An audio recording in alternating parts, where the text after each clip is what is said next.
need to fix that intro. Hey, everybody, and welcome to another episode of the Northern Countdown. I'm your friendly neighborhood Soda. The Northern Countdown. Anywho, I'm your favorite friendly neighborhood Soda, joined as always by my co-host Ben Rayler and 50 Shades of Leela today. 50, who is that adorable little munchkin in your lap? Yeah, this is Leela. This is an experiment we're doing. Don't get too attached. But Too late. yeah, my mom thought I need a dog in my life, and she brought me this little creature right here. So right now we're just testing to see if we like each other, and well, if so, she's gonna become a regular thing. And this is the first time. In the comments, should 50 keep the dog? Yeah. Because looking at this, you're one of those Twitter polls that people like doing these days. Not a bad idea. But anyways, that's not why we're here. We're not here to talk about 50's adorable new companion. Mine is off with my dad, the bastard. No, we are here to talk about our top 5 movies we would show to someone who has never seen a movie. Now, 50, you were like, this is your topic, so please explain why you went with it. Well, to go back to this little thing's namesake, I've been listening to the Big Finish Gallifrey series for a bit, and it's got a pretty good contrast of the two main leads of Romana and Leela. Romana obviously being Lord President of Gallifrey. She's a time lady. She's traveled with the Doctor. She's an alien being of supreme intelligence. And then there's Leela, a human from a point somewhere in the future where humanity has devolved into savages, essentially. And both of those two opposites work really well with each other. And the thing about Leela is that she likes to translate certain concepts that are beyond her understanding into something she can understand.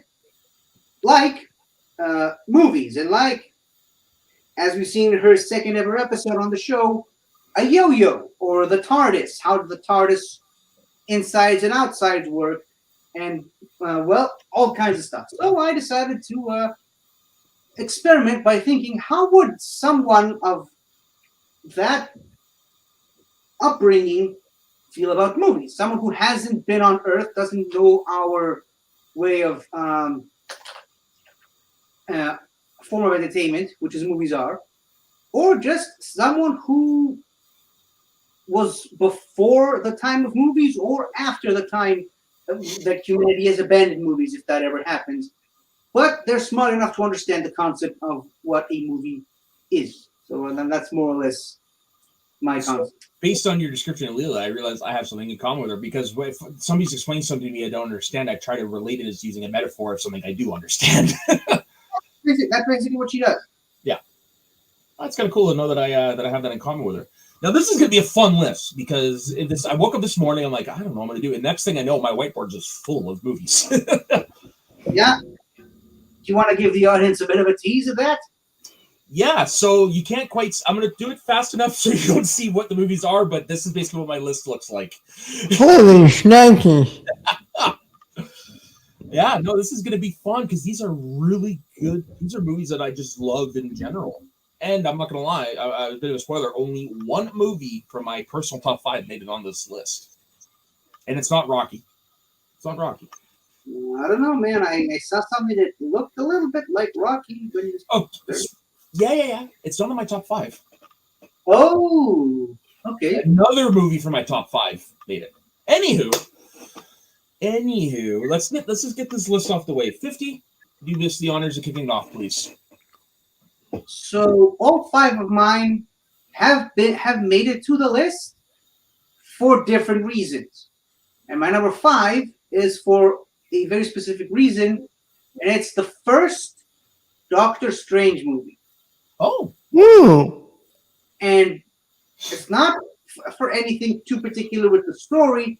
It's more so the visuals, and not just what human filmmaking technologies is capable of these days, that is, or at least 6 years ago when that movie was made, but the imagination that obviously all of this pretty much came from the mind of Steve Ditko, and the filmmakers were able to translate those crazy psychedelic visuals from the printed page of the comic books into the movie itself, and just the idea just to show someone that humanity is capable of that level of imaginative thinking. Obviously, I'm not going to mention that about half of those visuals came because they were doing drugs at the time, but that's something that should probably be left off from the story. But just that human brains have been able to conjure up these types of concepts, like the dark dimension and that trippy scene where Doctor Strange is going through different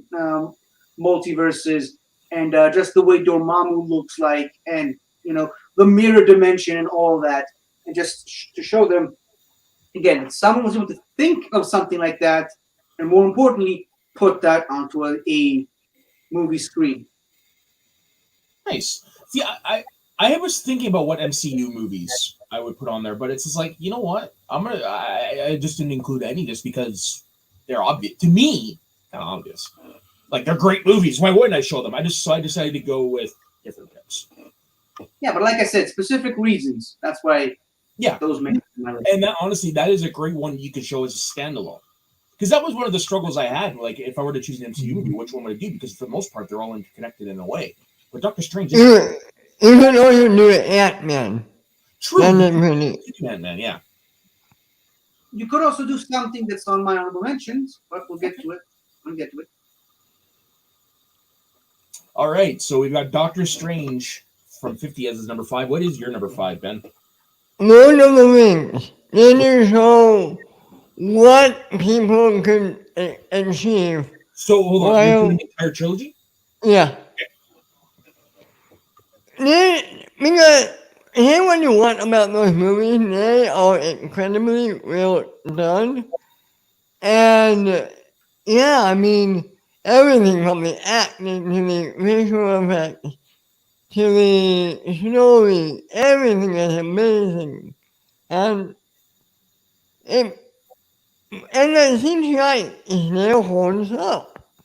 Yeah. Even 20 years later. And yeah,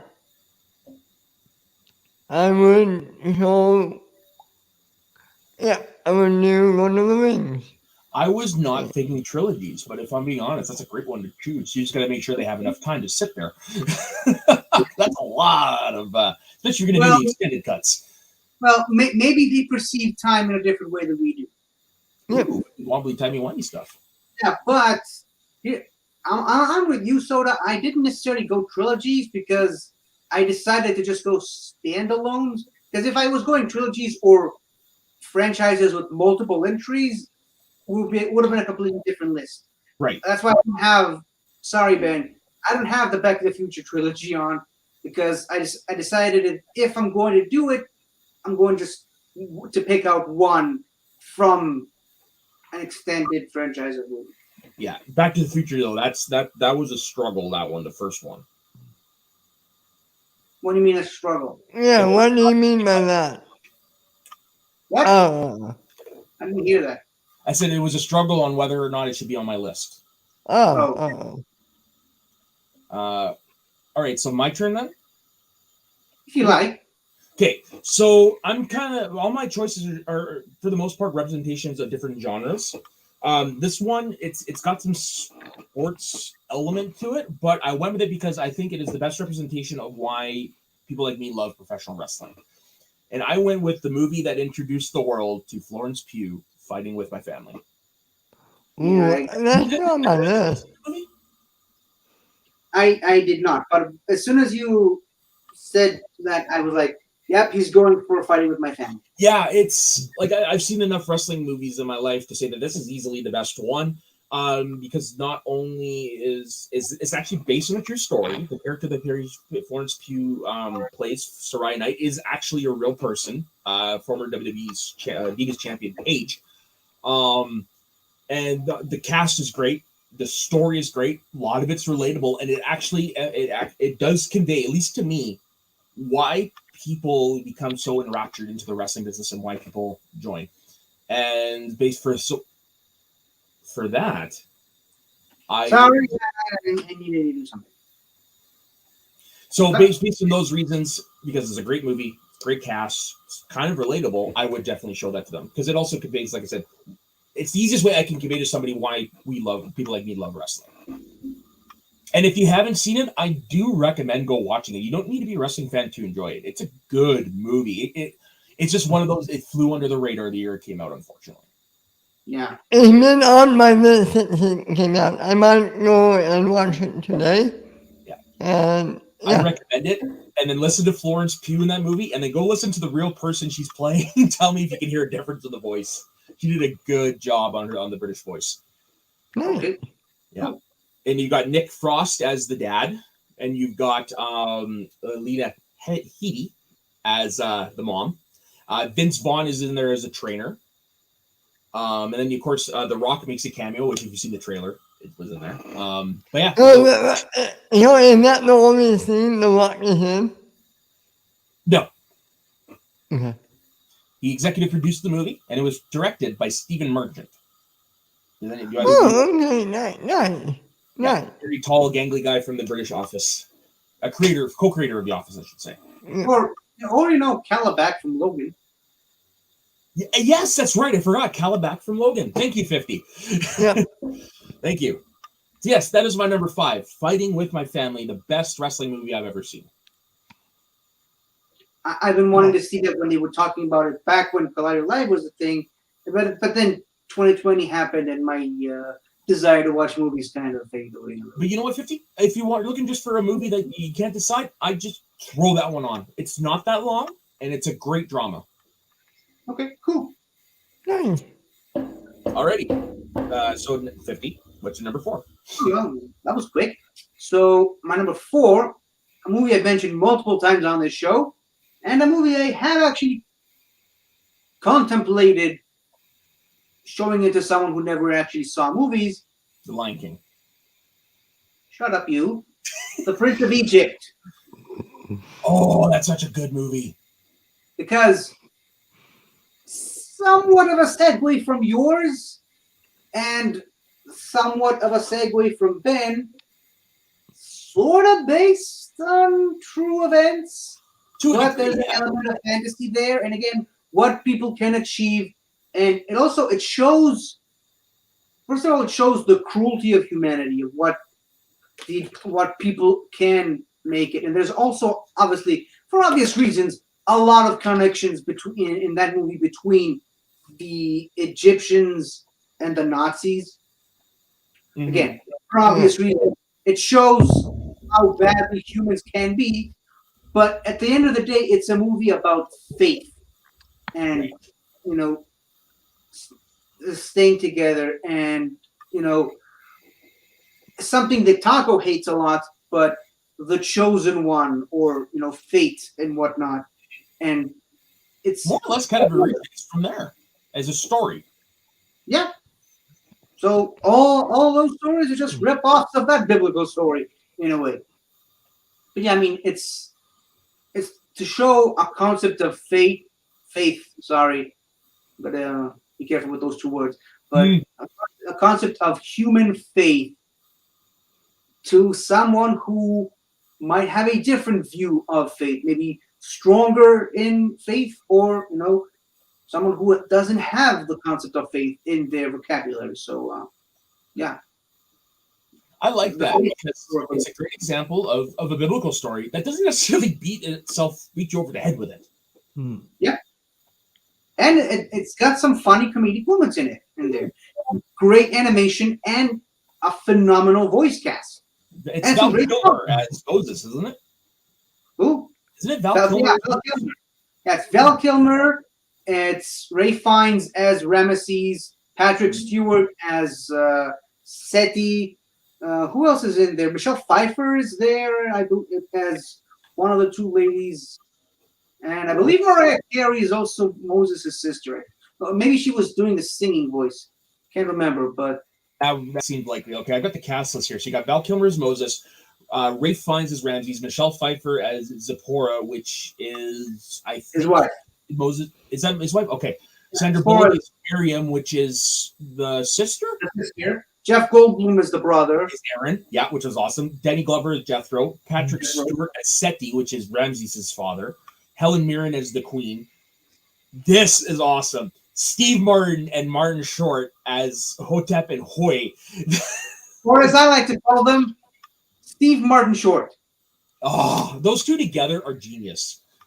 And Jay Davis Yep. does a lot of voices in the background too, so it's a great James who? cast. I remember No. seeing James who? James Avery, Uncle Phil. Or 50, if you don't know who the Fresh Prince is, the original voice of Shredder. Okay. Doesn't really speak a lot to me either, but also, hold on. May she rest in peace, Ofra Haza as Yocheved, the mother. As who? His mother, Yocheved. Oh, Okay. yeah. Actually, even if you're not like this is the beauty about this movie because, like I said, it doesn't hit you over the head. If you're not really into religion, you can still watch it. Like me. I watch it every year. Really? Yeah. It's my annual Passover war. Oh, that's actually a good movie to pass for Passover. Our family one is the Ten It's Commandments. literally the movie Yeah, that mine too. the story that Passover is based on. That's true. That's The true. story that on the holiday. That's true. I might go watch it if I can find it again. It's been a bit.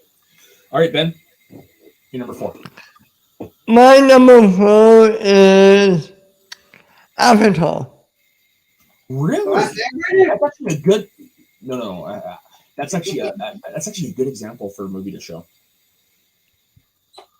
Yeah, because the story is a little played out, but the visuals, guys, the visuals is something to give them to more for that. It's amazing.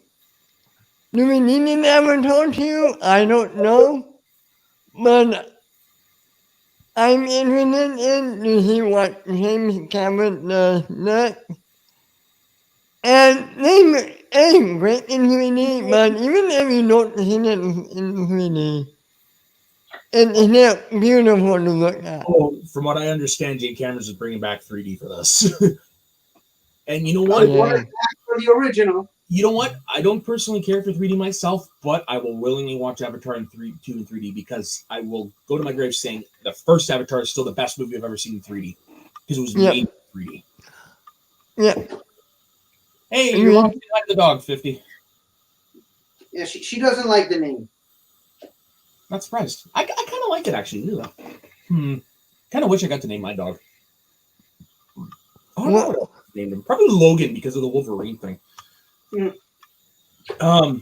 But yeah, no, Avatar is a great movie because it is, like you said, forget about the story. It is still a technological masterpiece. Exactly. James Cameron literally created new technologies to make that movie, or advanced existing technology. And he did it again for Avatar 2. So that's why I'm really He curious. pretty much does that every time he makes a movie every 15 years. Pretty much, because that's what he did with Titanic. Like, basically, the first one you could say he did that with was Titanic, because I'm assuming. Not Abyss. Huh? Not the first one would be Abyss or Terminator. Yeah, I guess it would. I guess it would, but the first time where I can say where like he really started diving more into, he started becoming more of an explorer and a creator than a filmmaker was Titanic. Because that's even those oceanographic dives, and if you see the movie, there's actually footage from his trips to the Titanic in there. Every time you see a footage where it's only one submersible, it's the real footage. If it's 2, then it's miniatures. Although I have to say, on an alternate Earth, I would have loved to see what he would have done with Aquaman. He was also attached to Spider-Man at one point, so that would have been interesting. Yeah, he wanted Years ago. DiCaprio as Peter Parker.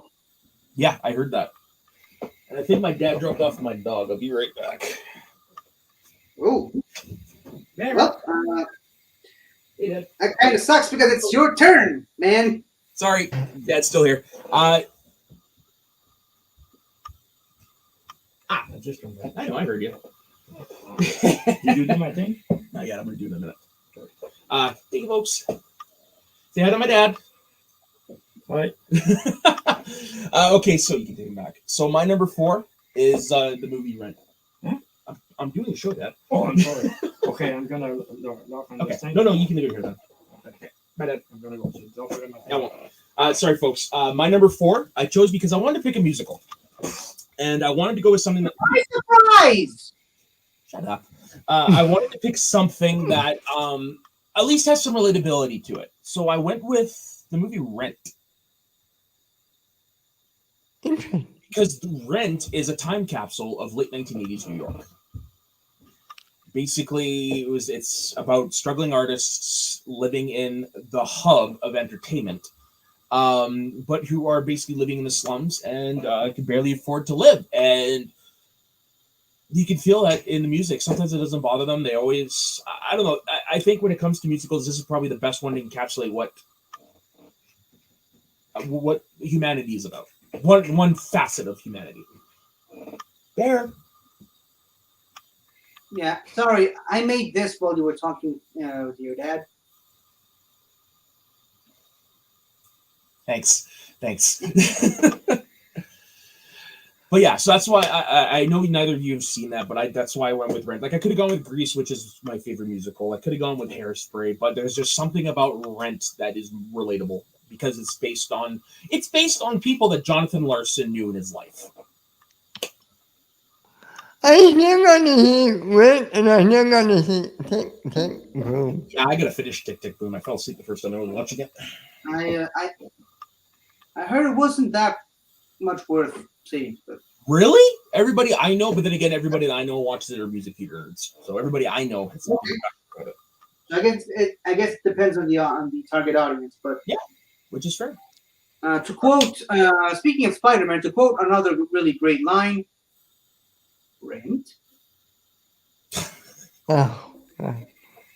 You'll get to it when you fix this damn door. Yep. Yeah, that's what, number 2? That was from, The number 1? Oh, right. No, wait. oh When he possessed by the symbiote. Right. when he's in emo mode Oh God. or E mode. Which I always thought was ridiculous. The last time I watched it, I'm like, I'm in. I don't care. I'm in. Have you seen the meme of a three penis and they're all dressed in the black? That's actually one of my favorite things because I bought Spider-Man for No Way Home on Blu-ray. One of my favorite things is to watch the bonus features with the 3 of them, man. If you guys ever get a chance, watch them. Dude, the bonus features on the digital too. I have them. There you go. All right, so while I go get my dog, 50, you're number 3. My number 3 is actually something that, for some reason, my esteemed colleague decided to put off his list. Star Wars: A New Hope, as more so of a, hey, this is what we thought aliens would look like. This is what we thought space is like. This is what we thought space travel was like. And by the way, I think someone just came up with an alternate name for your dog. So I like that 50s bomb. I really do. His name is not Barry. a name, damn it. Anyways, yeah, I mean, Star Wars, again, like I said earlier, you don't have to show them the entire trilogy. You don't have to show them the entire saga, because the first one pretty much stands out on its own 2 legs. You don't have to explain too much. This is just how humans in the 1970s thought space would look like. And they came up with a galaxy-spanning space opera that incorporates elements from sci-fi and fantasy, and because it's the perfect merger of science fiction and fantasy, to me it's like a no-brainer to show it to someone who has no idea of what movies are. Amen. If I were to show a Star Wars movie, it would definitely be New Hope. Yeah, because like I said, I mean, it's kind of the only one that really, really stands out on its own because of the conditions it was made under. Yeah, which reminds me, I want to ask you guys this because obviously it's been a topic of hot debate ever since Empire, well, ever since the original trilogy finished. Do you think that when George Lucas was making New Hope that he had the entire thing planned out? Do you think this is a bunch of BS? I do. I think he had the entire world thought out, but he didn't have the specifics of the story planned out in his head. Like Vader being his dad was made on the spot. Leia being his sister, that was a later addition. So I think he had an entire massive, expansive world that he could make multiple movies out of, but specific Skywalker saga-ness of it, I don't think he had planned until like after the movie became the big success that it was. Yeah, Yeah, that's where I fall too. don't they look at that case in A New Hope? Or is That was that was Empire, okay. And in New Hope, she gave him a kiss on the cheek. Okay.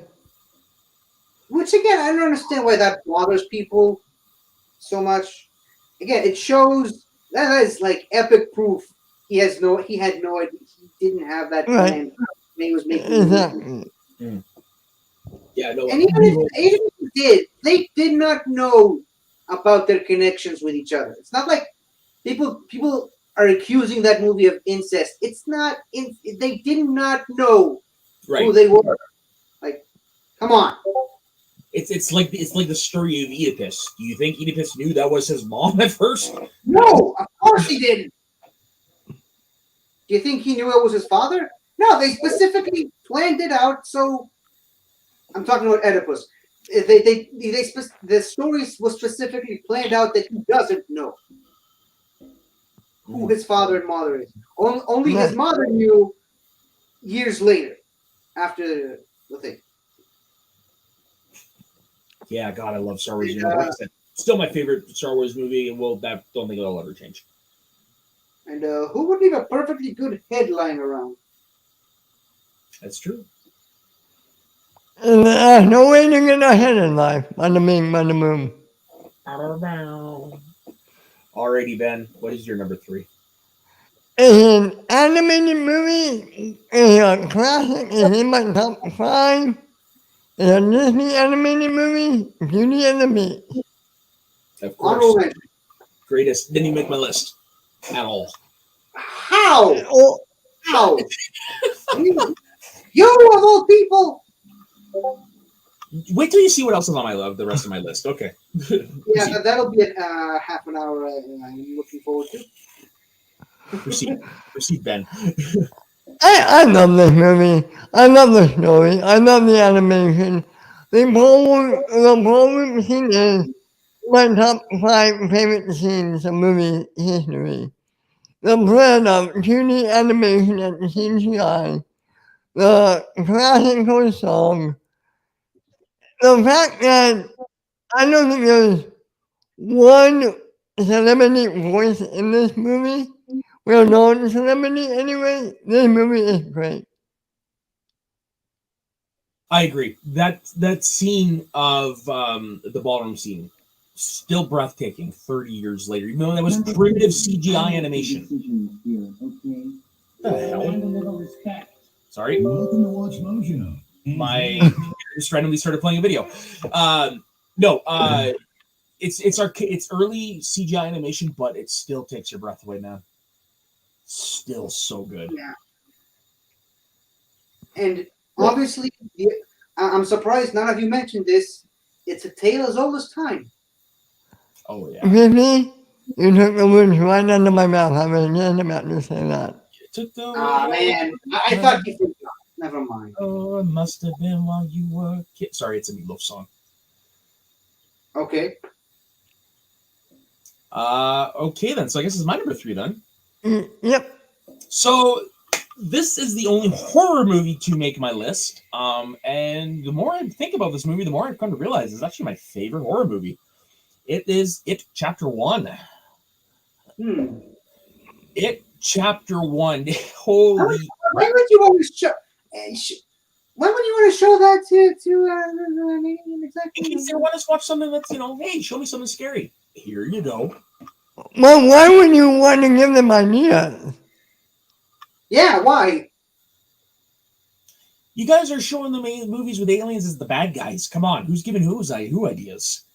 And I actually made sure to look. Technically, he's not an alien. He's an extra-dimensional being. shit. I know. No, honestly, I We're showing. First of all, in what way is Vader an alien, a villain, alien exactly? Technically, Or everyone in Star Wars is alien. Not necessarily. I mean, pretty much all of them are human. The main characters that is. Earth. Anywho, the reason why I chose it because it has everything you'd want. Well, I want in a horror movie. It's got the scares. It's got great writing, great acting, great pacing, great scenes, and it's just overall a great film. And plus, the experience of watching it in the theater definitely was pretty cool. And Bill Skarsgård's performance as Pennywise, man, there's nothing more I can say that hasn't already said on the internet. But yes, It Chapter 1 is my number 3 because, hey, if I'm going to show somebody a horror movie, that's the one I'm going to show them. Okay.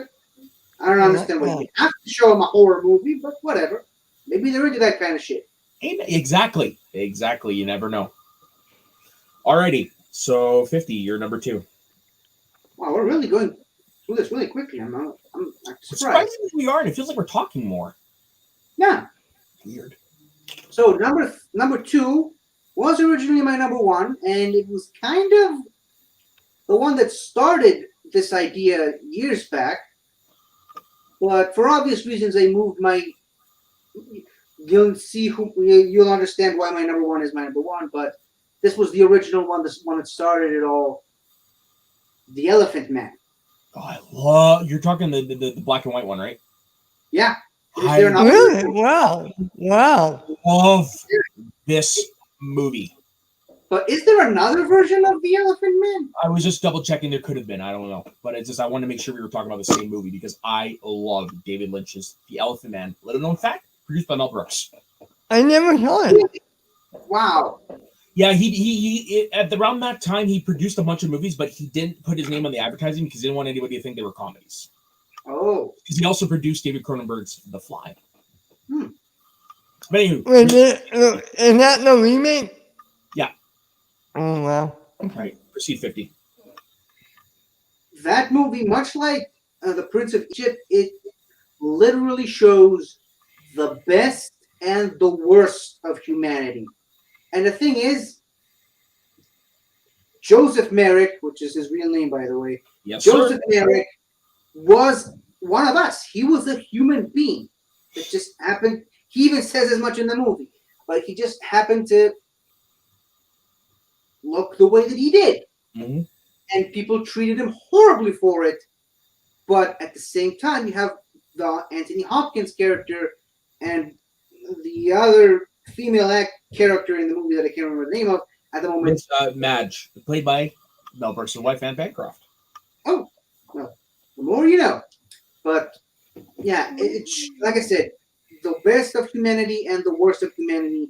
And that scene when he meets that woman and he starts crying because he starts crying his eyes out because she's being nice to him for the first time. Mm-hmm. That if that scene doesn't break you into pieces, you're not human at that point. I don't know what you are, but you're not human. So, and it's such a sad, tragic story, which again, that part is based on a true story.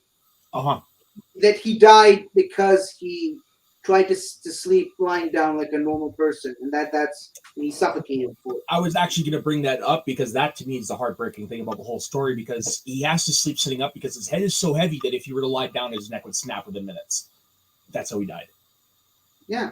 Rumor has it he wanted to know what it was like to sleep like a normal human being, and he snapped his neck by accident. Yeah, and the entire time, the Anthony Hopkins character wants him to feel like a normal human being, which also includes lying down, and it was in good intentions, and that's what ended up killing him at the end. And when you really think about it, he was like 27 or something like that. No, he was not old. Sorry, yeah. I was younger than me, so like, such a sad story. Have a little bit of an issue with the fact that his skeleton is in a museum now. Like, I'm not surprised because yeah, people still don't understand. how that happened. Yeah, but Yeah, I think if they made a replica of his skeleton, maybe. But I think the man was human. He deserves a proper burial, like any other human should. I'm gonna let Ben go, but then actually got a worse example of what we were just talking about. 50 that you're gonna be like, what? Okay, Ben, go. Oh no! I've never seen the movie. I'm curious. Watch How it. big was his head? Well, I'll bring you a Well- picture. How about that?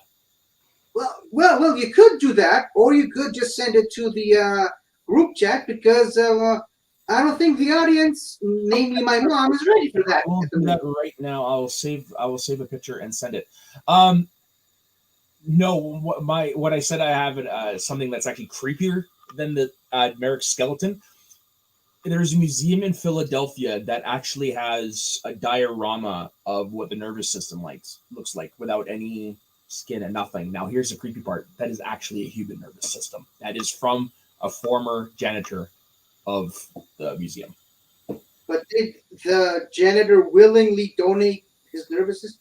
Yes, Yeah. that's different. But still, That's different. in terms of creepiness, I think that one takes the cake more because that is a nervous system. I don't really care. It's just Okay. human dignity, basic human dignity. The man was treated like a circus freak because pretty much his entire life, even after death, his the way they treat his skeleton. Again, if they made a replica of his skeleton, I would be okay with it. But putting They still have it on display? I think so. And I'll tell you something else. An image of his skull was actually featured in the cover of a Doctor Who Big Finish story. Oh, you're gonna have to send me that. Probably takes place in Victorian London, I'm assuming, eh? No, I think it's in Alaska or something like that. It was like yeah, I don't understand why they used specifically his skull, but it was an episode where creatures from the Permian era came back to life Mm. and as living skeletons. Wow, that's interesting. You have to let me know Which which one that really is. brings up, which again, I'm sorry I keep bringing Doctor Who into the conversation, but it brings up an interesting question. Everyone talks about the Cretaceous mega extinction event that killed the dinosaurs. Not a lot of people are talking about the extinction level event that ended the Permian era, which is a bit of an interesting. It's true. Mummies are human too, and they are in a museum. Yeah, but that really goes into a separate conversation about the British stealing things from all over the world and putting it in their own museums as if they own it for some reason. So, do you see now why people are fascinated still over 100 years after his death with the Elephant Man, Ben? Yeah, and I think yeah. Now you see why 50 was right. We should have put that on air. And I think why I haven't seen the movie yet. So, Well, to be fair, the movie, groundbreaking makeup though it was, agreed. it's a little subdued compared to the original thing. Right. Oh, here's a fun piece of trivia for you. So this movie was actually based on a West End production of The Elephant Man. Now, trivia question for you. Which legendary Hall of Fame recording artist, pop culture icon, played Joseph Merrick on the stage?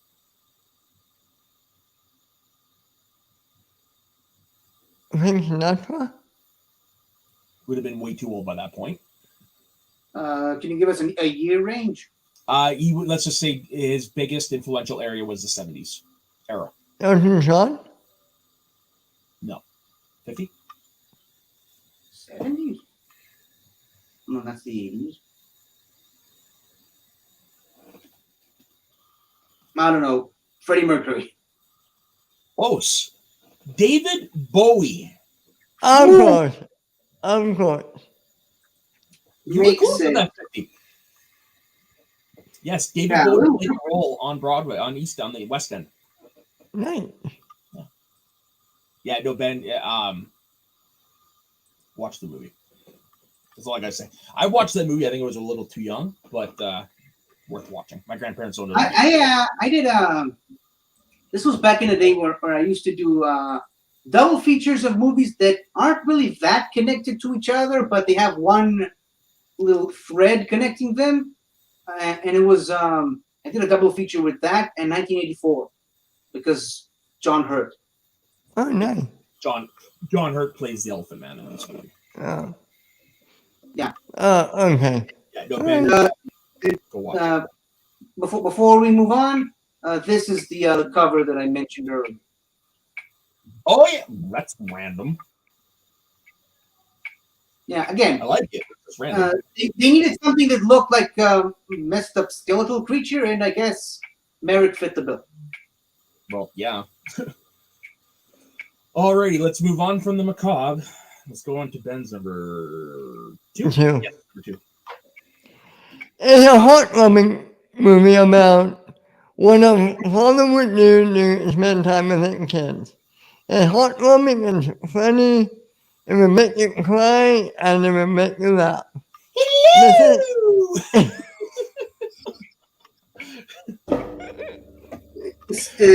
Do that again, Soda. Do that again. Hello!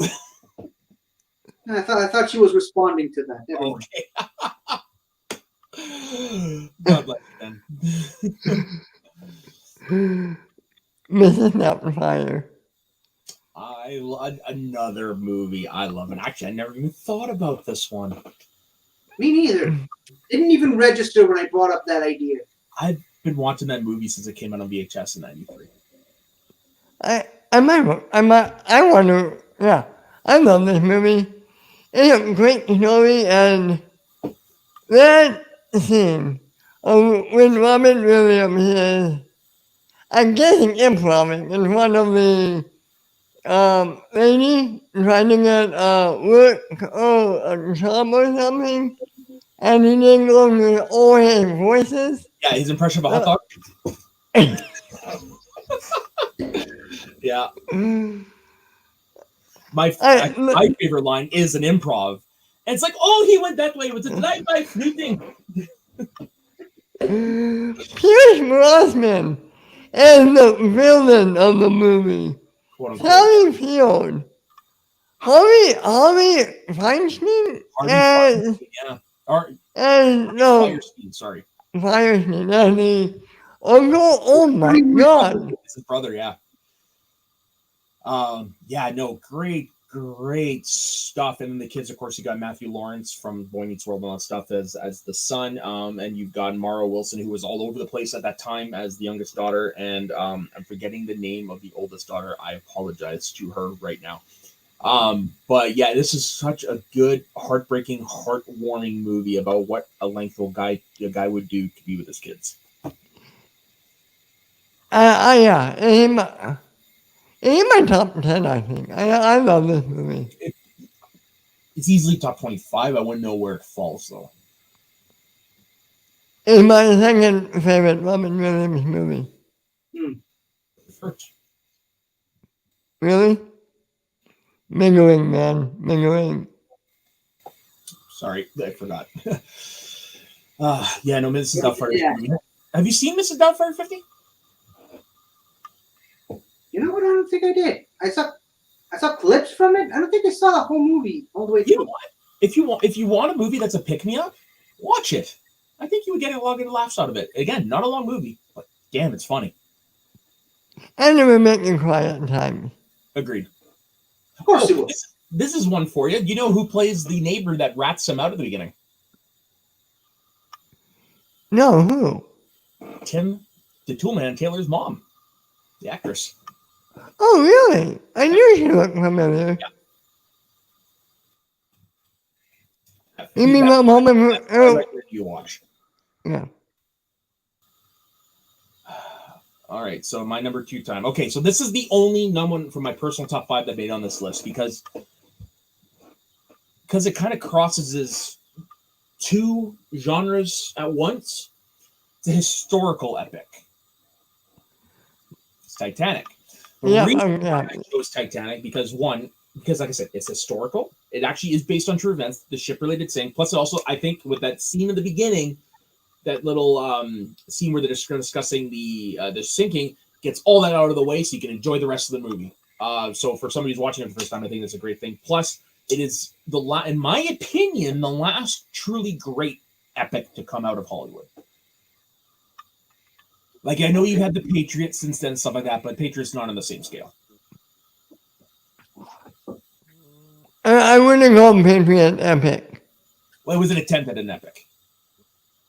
Okay. I mean, like a movie on this scale, like this is in the same bubble as we was like the Ten Commandments and Ben. Yeah, agreed. I wouldn't call them.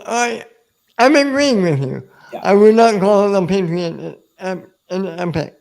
That's fair. No, that's fair. But yeah, Titanic, and plus great CGIs. They actually built half of the ship. Like they were the attention to detail in that goddamn movie.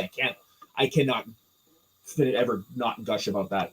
To me, this was peak Hollywood right here at that time.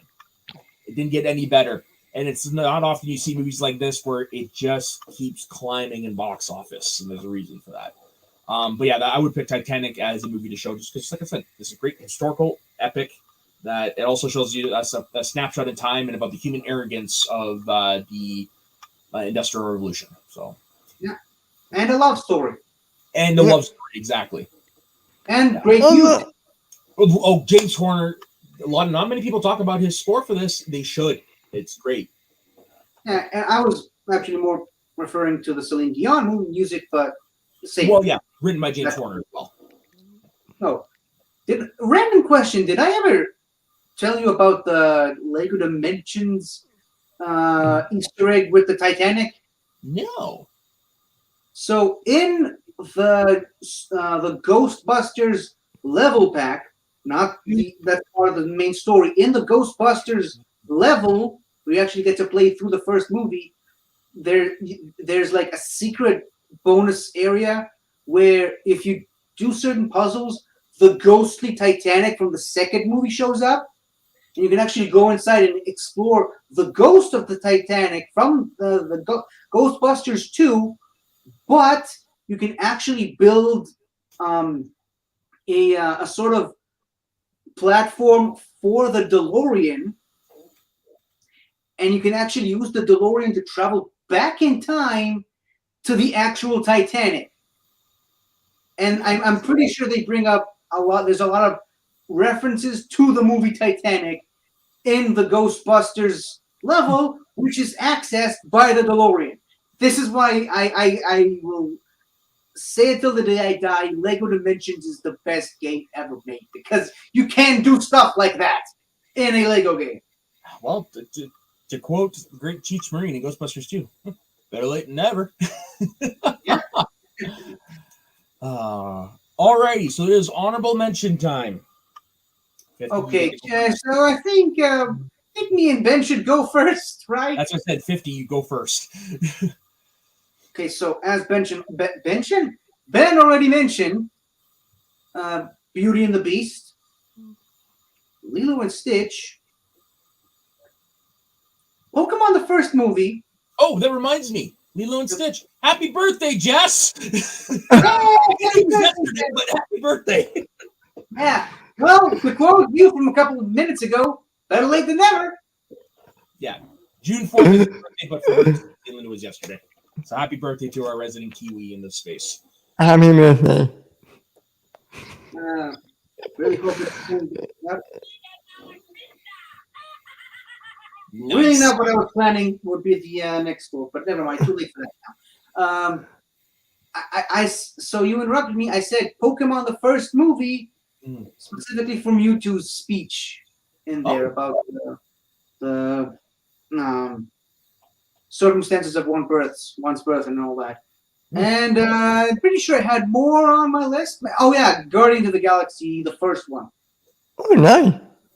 Great family made up of people who normally wouldn't really meet with each other. And pretty sure I can come up with some new ones if I really set my mind to it. But I didn't want to make a 20 entry honorable mention like Soda clearly did.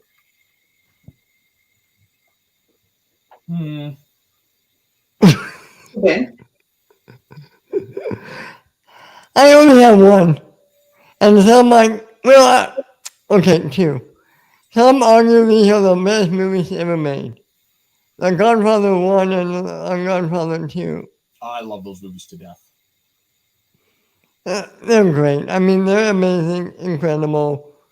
There is only so much you can say. I'm not going to say about them, but yeah.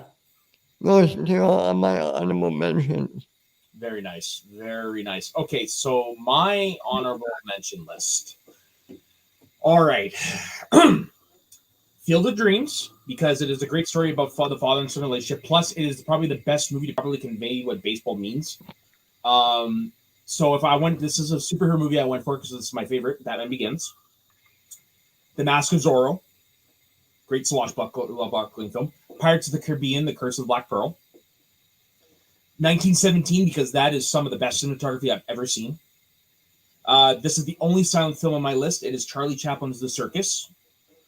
Hook. Come on, people. Hook. Father the Bride. Back to the Future, the first one. First Blood, because that is still the best Rambo film, and it is a great, great psychological piece. My favorite Western, The Man Who Shot Liberty Valance. Get Smart. Good movie. This is the only sequel on my list, but it's funny. I don't look at it as a sequel. I kind of look at it as like a remake. Evil Dead 2. Okay. The Muppets, the Jason Segel one.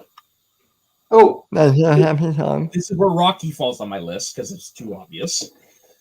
The Rocketeer, because it's a fun pulp film. the Rocketeer. Okay. The Rocketeer. Fanboys, because it's just a fun film that explores fandom. Grown Ups. And someone dealing with terminal cancer. Terminal Yes, illness. sir. So at Grown Ups, because I just love that movie. And now these are the three animated films I couldn't choose between. That's why they're on my honorable mentions. Aladdin, Moana, and Mitchell's versus the Machine. That's it. Dude, that's 21. I Yeah. counted. Holy shit. Yes. So Okay, no, you went 21 and over with that list.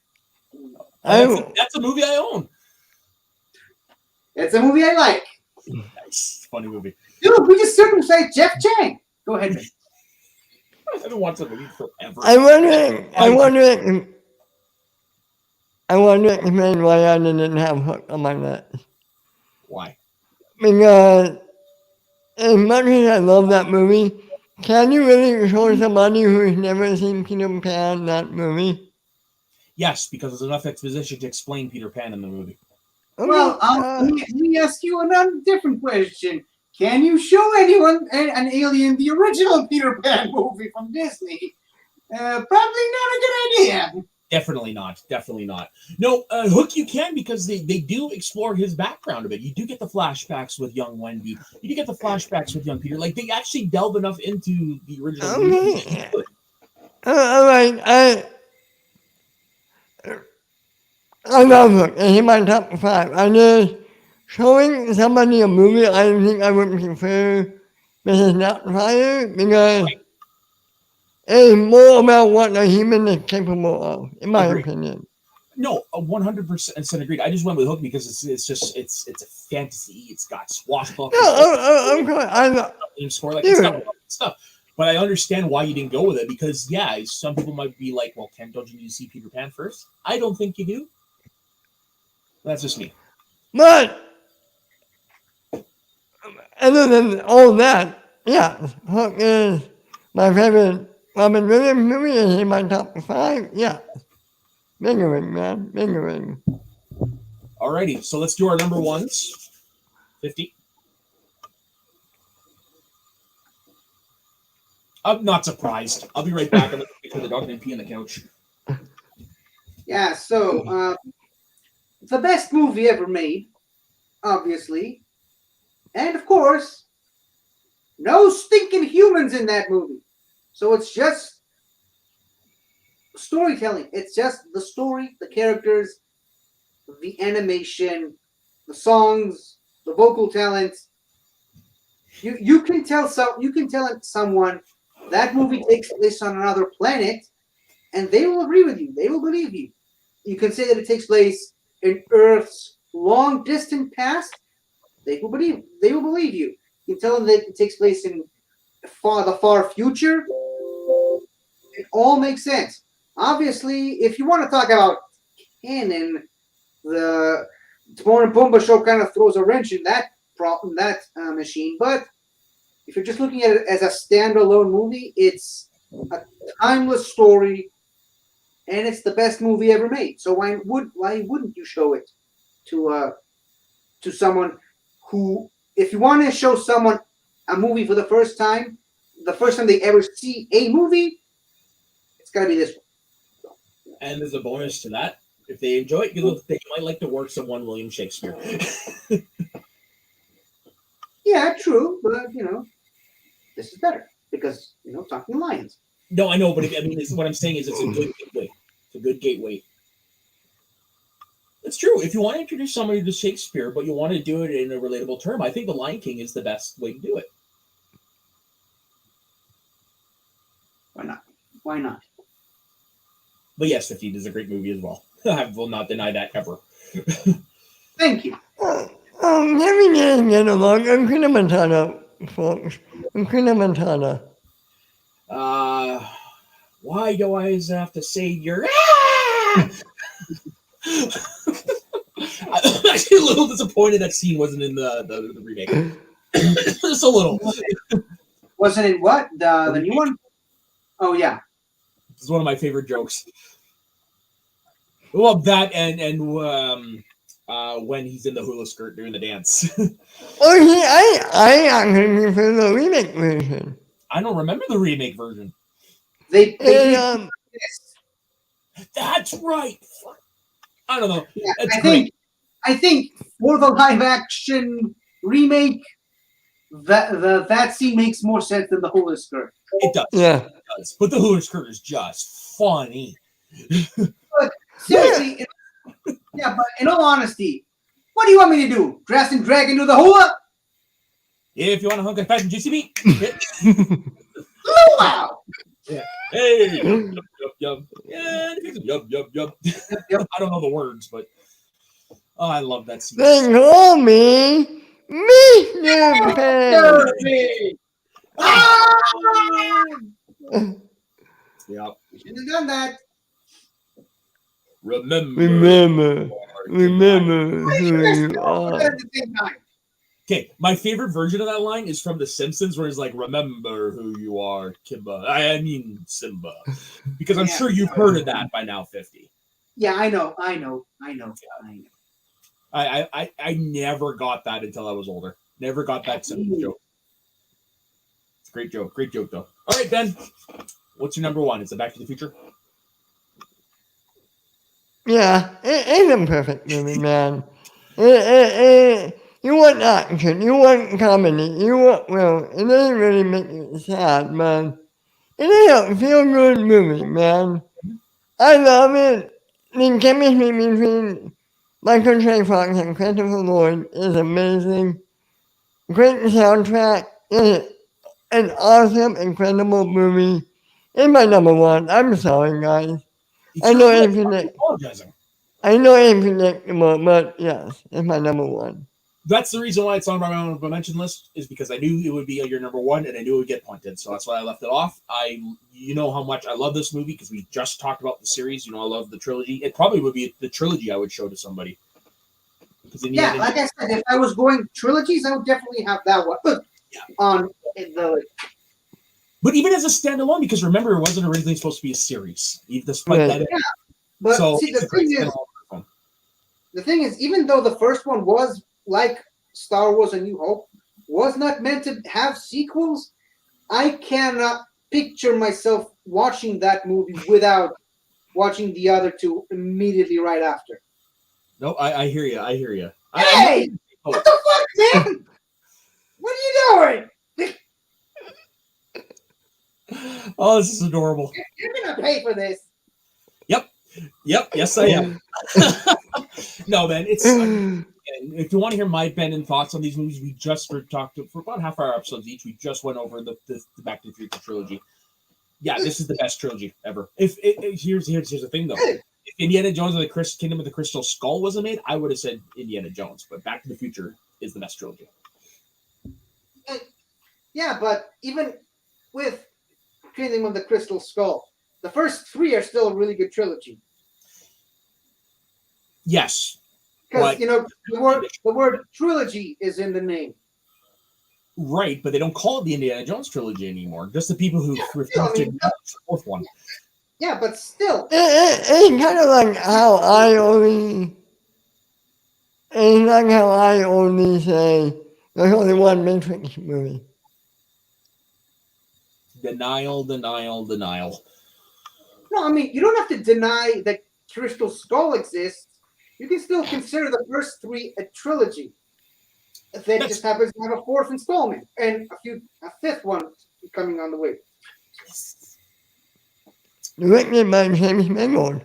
Yeah, director of Logan. So this is actually Director of Logan. Alrighty, so my number one. One of the other movies in this series is in my top 5. We were literally just talking about it. It's Raiders of Touche. I said you're gonna pay, and he just Touche. did. It's Raiders of the Lost Ark. What can I say about this movie? It is the greatest action adventure movie ever made. Not only do you have laughs, you've got great set pieces, you've got great acting, you've got a great cast. It's just great all over. This is another one of those perfect movies. I couldn't think of any other movie to be number one on my list, personally. He knows I muted him, didn't he? What kind of fool do you take me for? One who can't see without glasses, I was hoping.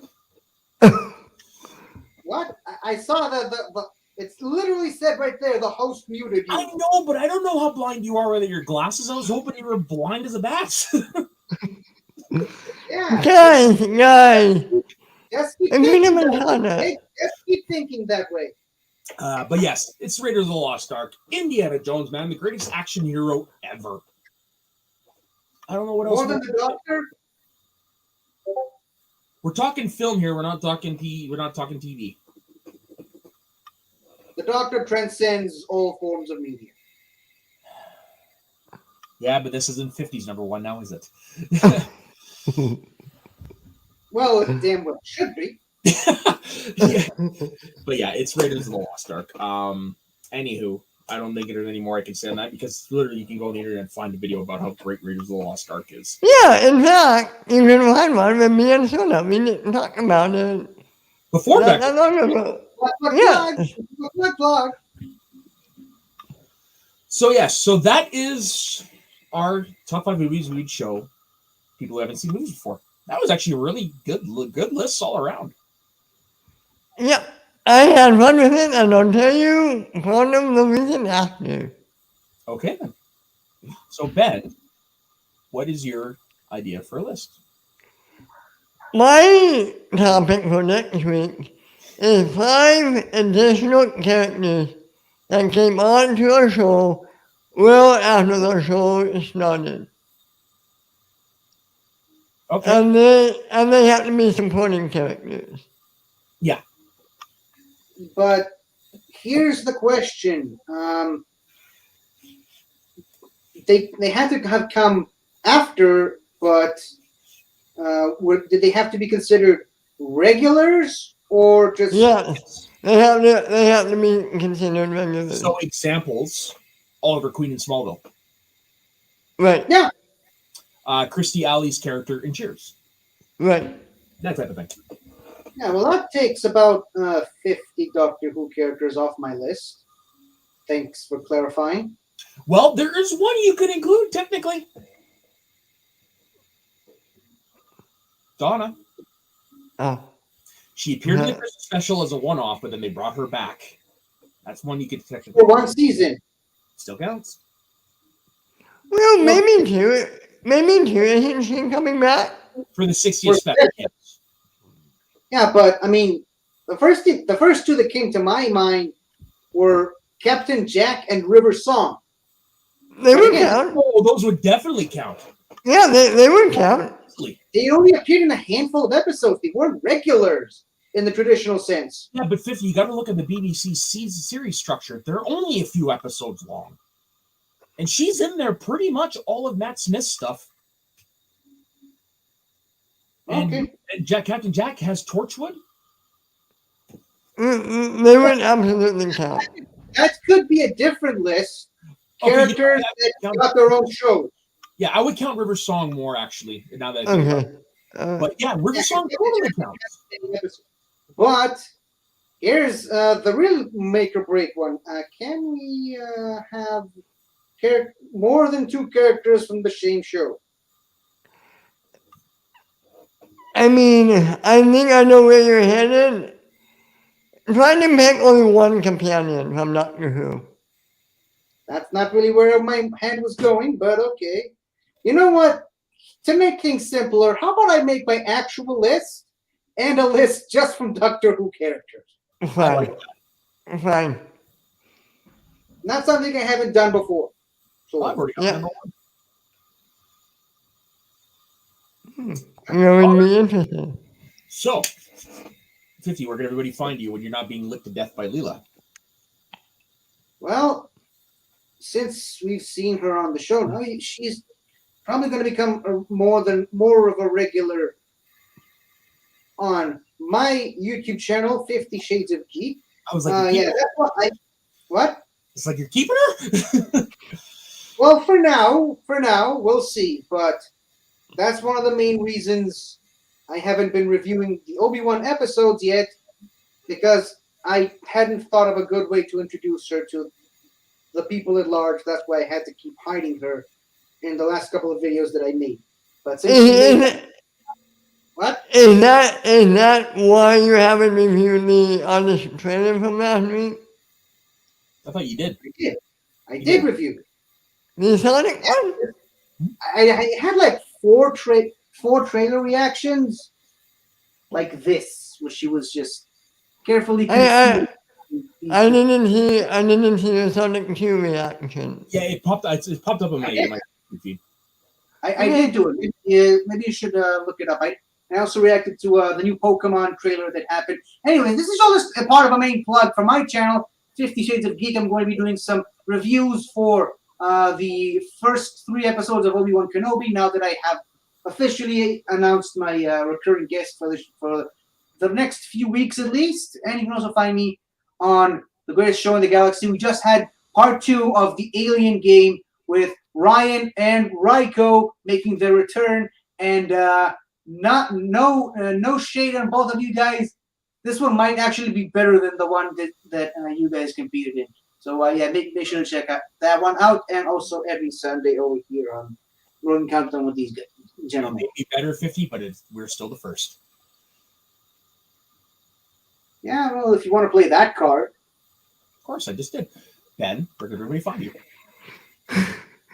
You guys can find me on my YouTube channel, The Vortex of Geekdom.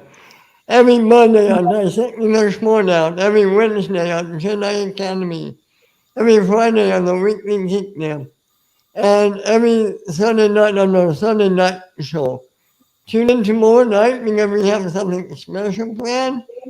And you guys can also find me here on the Northern Entertainment Group every Tuesday on Rewind That Tape, and every Saturday morning on this show, The Northern Countdown.